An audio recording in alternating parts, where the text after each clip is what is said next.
తెలంగాణలో 10 ఏళ్ల తర్వాత అధికారం, 2 ఏళ్లుగా ధూమ్ధామ్ అయినా కాంగ్రెస్ లో ఇంకా ముగిసిపోలేదు పదవుల పందేరం.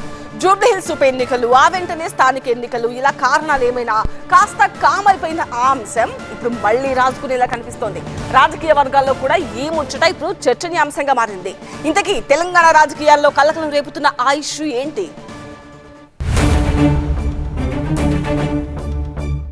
మరోసారి తెర మీదకు కేబినెట్ విస్తరణ. పదవుల తుట్టెను కదిపిన పిసిసి చీఫ్. ఓవైపు నేతల్లో ఉత్సాహం, మరోవైపు ఆశావహుల్లో ఉత్కంఠ. తెలంగాణ రాజకీయాల్లో మరోసారి మంత్రివర్గ విస్తరణ అంశం తెర మీదకు వచ్చింది. పార్టీ అధికారంలోకి వచ్చి 2 ఏళ్లు పూర్తయిన సందర్భంగా ఇటు కాంగ్రెస్ వర్గాల్లోనూ ఇదే టాపిక్ కీలకంగా మారింది. గల్లీ నుంచి గాంధీ భవన్ దాకా మరోసారి ఆశావహులు అధిష్టానం వైపు ఆశగా ఎదురుచూడడం మొదలుపెట్టారు. అయితే సడన్ గా ఈ ముచ్చట తెర మీదకు రావడానికి బలమైన కారణం లేకపోలేదు. ఢిల్లీ పర్యటనలో PCC chief Mahesh Kumar Goud of the record మీడియాతో చేసిన వ్యాఖ్యలే ఈ కొత్త డిస్కషన్ కు దారి తీశాయని చెప్పొచ్చు. హైకమాండ్ పెద్దల్ని కలిసొచ్చిన వేళ, అందులోనూ ఢిల్లీ వేదికగా రాహుల్ ను కలిసొచ్చిన వెంటనే ఆయన ఇలాంటి వ్యాఖ్యలు చేయడంతో మరోసారి రాష్ట్ర మంత్రివర్గ విస్తరణ జరగడం ఖాయమనే ఊహాగానాలు మొదలయ్యాయి. 10 ఏళ్ల తర్వాత అధికారం దక్కించుకున్న కాంగ్రెస్ పార్టీకి తెలంగాణలో ఆ ముచ్చట తీరి కూడా 2 ఏళ్లు అవుతోంది. అయితే పార్టీ అధికారంలోకి వస్తే పదవులు దక్కుతాయని ఆశించిన చాలా మంది నేతలు ఇప్పటికీ నిరాశలోనే మునిగి ఉన్నారు. కొత్త పిసిసి కమిటీలు, జిల్లా కార్యవర్గాలు, డిసిసిలు ఇలా దాదాపు అన్ని పదవులు ముగిసిపోయాయి. ప్రభుత్వంలో నామినేటెడ్ పదవుల పంపకం కూడా దాదాపు పూర్తయింది.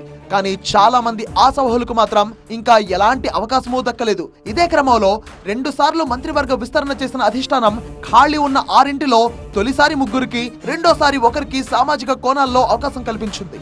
ఇంకా 2 బర్తులు ఖాళీగా ఉంచింది. ఇప్పుడు ఆ 2 మంత్రి పదవుల కోసం ఎదురు చూస్తున్న ఆశావహుల సంఖ్య డబుల్ డిజిట్ ఉందనడంలో సందేహం లేదు. ఇప్పటికే లోపల ప్రయత్నాలు చేస్తున్న వారు చాలానే ఉన్నారు. ఇలాంటి సందర్భంలో త్వరలోనే రాష్ట్ర మంత్రివర్గ ప్రక్షాళన ఉందంటూ దేశ రాజధాని వేదికగా పిసిసి చీఫ్ మహేష్ కుమార్ గౌడ్ చేసిన చిట్ చాట్ వ్యాఖ్యలు నేతల్లో అంతులేని ఉత్సాహాన్ని నింపాయి. ప్రస్తుతం ఉన్న కేబినెట్ లో మంత్రుల శాఖలే మారుస్తారా, లేదంటే మంత్రులనే మారుస్తారా అనే విషయంలో మాత్రం తనకు స్పష్టత లేదన్న పిసిసి చీఫ్, దీనిపై ముఖ్యమంత్రి రేవంత్ రెడ్డి, అధిష్టానం పెద్దల మధ్య ఏకాభిప్రాయం కుదరాల్సి ఉందన్నారు. ఆ తర్వాతే మంత్రివర్గ విస్తరణపై ప్రకటన ఉండొచ్చన్నారు. పిసిసి వర్కింగ్ ప్రెసిడెంట్లు, కార్యదర్శులతో పాటు ఎస్సీ, ఎస్టీ, బీసీ కమిటీలను నెల రోజుల్లో భర్తీ చేస్తామన్నారు ఆయన. ఆన్ ది రికార్డ్ అయినా, ఆఫ్ ది రికార్డ్ అయినా ఈ వ్యాఖ్యలు చేసింది మామూలు వ్యక్తం కాదు. అందుకే ఇప్పుడు ఈ స్థాయి చర్చ జరుగుతోంది.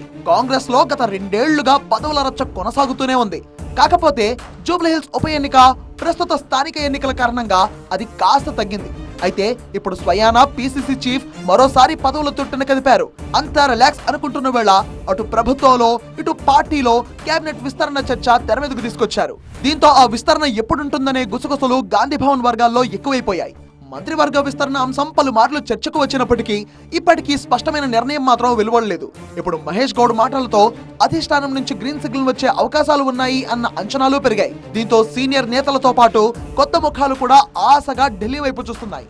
ఇప్పటికే చాన్నాళ్లుగా ఆశావాహుల లిస్టులో ఉండి కూడా అవకాశం దక్కించుకోలేకపోయిన నేతలు చాలా మందే ఉన్నారు. కోమటిరెడ్డి రాజగోపాల్ రెడ్డి, మల్రెడ్డి రంగారెడ్డి, మదన్ మోహన్ రావు వంటి నాయకులు ఉన్న 2 బర్తుల్లో ఛాన్స్ కొట్టేసేందుకు పావులు కదుపుతున్నారు. ఈ లిస్టులో మంచిర్యాల ఎమ్మెల్యే ప్రేమ్ సాగర్ రావు, మాజీ మంత్రి సుదర్శన్ రెడ్డిలు కూడా ఉన్నప్పటికీ ఇటీవలే వారికి కేబినెట్ హోదాలో కూడిన కీలకమైన పదవులు కట్టబెట్టింది అధిష్టానం. దీంతో సామాజిక సమీకరణాలు, ప్రాంతీయ సమతుల్యం, పార్టీ విధేయత ఆధారంగా ఈసారి మంత్రివర్గ విస్తరణ ఉండొచ్చు అన్న చర్చ కాంగ్రెస్ వర్గాల్లో జోరందుకుంది.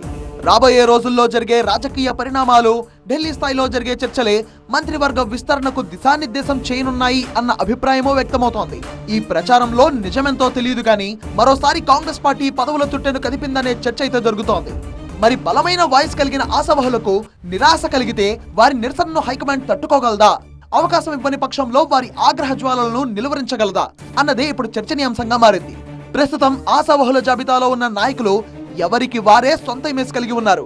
నల్గొండ కోమటిరెడ్డి బ్రదర్స్ లో ఒకరైన రాజగోపాల్ రెడ్డి ఇప్పటికే చాలా సార్లు మంత్రి పదవి కోసం హైకమాండ్ తో అమీతుమీకి సిద్ధమయ్యారు. తనకు అన్యాయం చేస్తున్నారంటూ సొంత పార్టీ పెద్దలను, రాష్ట్ర ముఖ్యమంత్రిని సైతం టార్గెట్ చేస్తూ ఆయన తీవ్ర విమర్శలు గుప్పించిన సందర్భాలు ఉన్నాయి. మరి ఈసారైనా ఆయనకు అవకాశం దక్కుతుందా? దక్కకపోతే పరిణామాలు ఎలా ఉంటాయి అన్నదే ఆసక్తి రేపుతోంది. మరో నాయకుడు మల్రెడ్డి రంగారెడ్డి గతంలోనే తీవ్ర నిరాశకు లోనై రాజీనామాకు సైతం సిద్ధపడ్డారాయన. అలాంటి నాయకుడు ఇప్పుడు మంత్రివర్గ విస్తరణపై బోలెడన్ని ఆశలు పెట్టుకున్నారు. అది నెరవేరకపోతే ఎలాంటి నిర్ణయం తీసుకుంటారు అన్నది అంతు చిక్కని విషయం. మనసు నిండా మంత్రి పదవిపై ఆశలు పెట్టుకున్న మదన్ మోహన్ పరిస్థితి అలాంటిదే. అనుకోకుండా అన్నారా, అన్ని తెలిసే చెప్పారా, లేక కావాలనే లీక్ చేశారా అన్నది పక్కన పెడితే మంత్రివర్గ విస్తరణపై మహేష్ గౌడ్ చేసిన వ్యాఖ్యలు మరోసారి నేతల్లో ఆశలు చిగురించేలా చేశాయి. కాకపోతే ఏ మాత్రం తేడా జరిగినా రగులుకునే మంటలు కూడా అదే స్థాయిలో ఉంటాయనే విషయాన్ని కూడా గత అనుభవాలు హెచ్చరిస్తున్నాయి. దీంతో మంత్రివర్గ విస్తరణపై తుది నిర్ణయం ఎలా ఉంటుందనే ఆసక్తి ఏర్పడింది. అందరి చూపు హైకమాండ్ వైపు కేంద్రీకృతమైంది.